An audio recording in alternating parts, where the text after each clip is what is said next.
zatik bikoitu, lehenengo zatik ningo dugu pixkat hausnarketa bat edo, gune ilune, zer da gune ilun bat definituko dudan artin, edo hausnartu erdien gune ilunek daudela esate dugunin zer ezaten nahi gehan, edo ze puntu kontun hartu bat ditugunez, gune eroso bat edo seguru bat izeteko, pixket hausnartu ingo dugu. Gero ja pixket jatxiko geha realitatea eta mapada bat hartuko dugu eta herriko gune ezberdin horiek identifikako ditugu.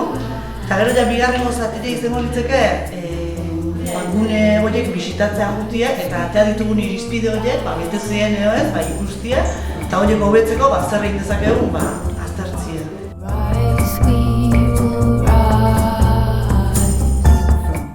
Lehenengo zatixen asko itzengo dugu gure percepzioa buruz. Gune bat guretzat zer egiten gune bat gune izatea. Zeratik sentitzaren dezeroso gune horietan, ze sentimentu, ze emozio zorrarazte izkuen gure gune horiek. Eta orduan, horrek emakume izatikin zer ikusi dauken. Nola zabaldu diguen emakume gune horietan kontu zibiltzeko. Horrek zer eragin jaukidun gure.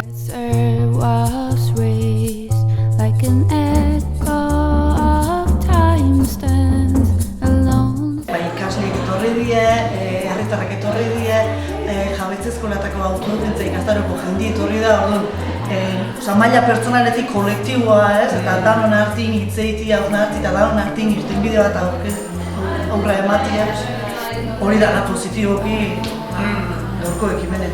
Eta baita ere, nolait honek jarraipentxo bat edukitzea, hemendik aurra begira ere, seguru beste elementu batzuk gertatzen dela, edo beste bitarteko batzuk sortu bat ditugula, orduan horiek kontun hartzi eta horiek eskaintzia eta aurra hartatzi.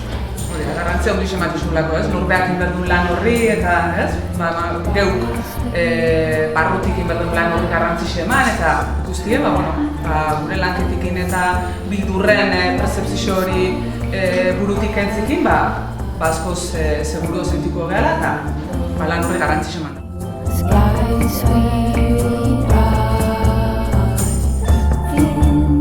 Aipa hordana da, ekimen hau udaletxoko hirigintza departamentotik indako eskaera batetik erten zula.